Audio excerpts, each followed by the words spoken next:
For those struggling to conceive a child or for same-sex couples, sperm and egg donations can hold the key to starting their families. But tonight, we have new insight on a big concern for kids who are conceived with the help of a donor. Getting access to their important medical history can be complex and difficult. That's because the fertility industry has few laws in place when it comes to their rights. All new tonight, our Marcella Robertson spoke with a Maryland woman who hopes her story can lead to change and save lives.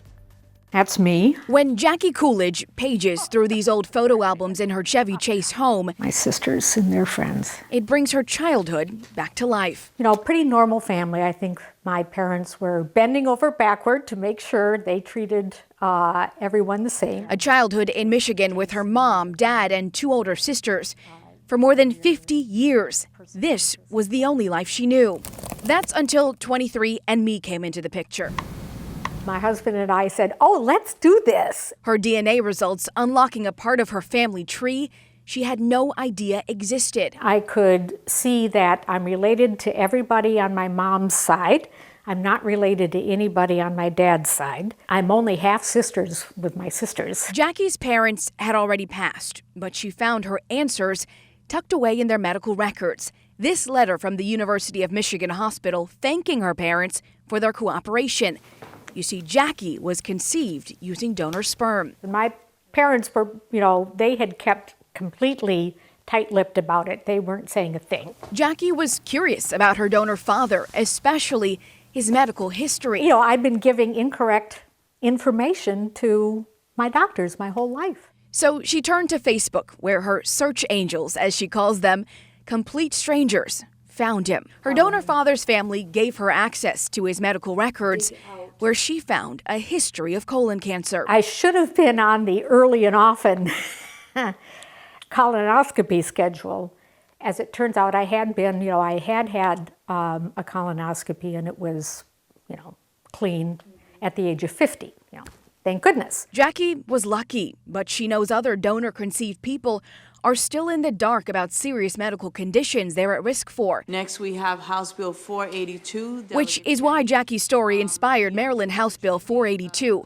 Delegate Emily Shetty introduced it earlier this year. I think that having access to your own medical history is a basic right. The bill proposed bringing the minimum donor age to 21, limiting the number of families per donor to 25, and would give a person access to their donor's identity and medical history when they turn 18. It could mean that it could save their life one day to know that information. But there was some pushback and concerns about unintended consequences. Assisted reproduction is really a very important family building process for LGBTQ families. Some fear any sort of regulation of this industry, especially limiting the number of times one donor can be used, would have a harmful impact. I think that what we have to be more cautious about is broader legislation, seeks to regulate reproductive autonomy of people. It's why Delegate Shetty hit pause on the bill for now. You look at the pictures and you suddenly realize, oh, these cousins,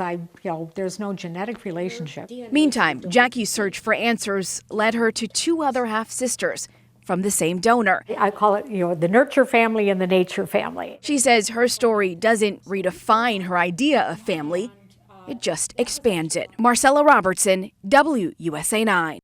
Now, Delegate Shetty and other stakeholders are working on revising this bill. They expect to introduce a new version in January. Now, it's important to point out here, the industry is steering away from the idea of completely anonymous donations. There are 4 major cryobanks in the U.S. One of the largest is in Fairfax.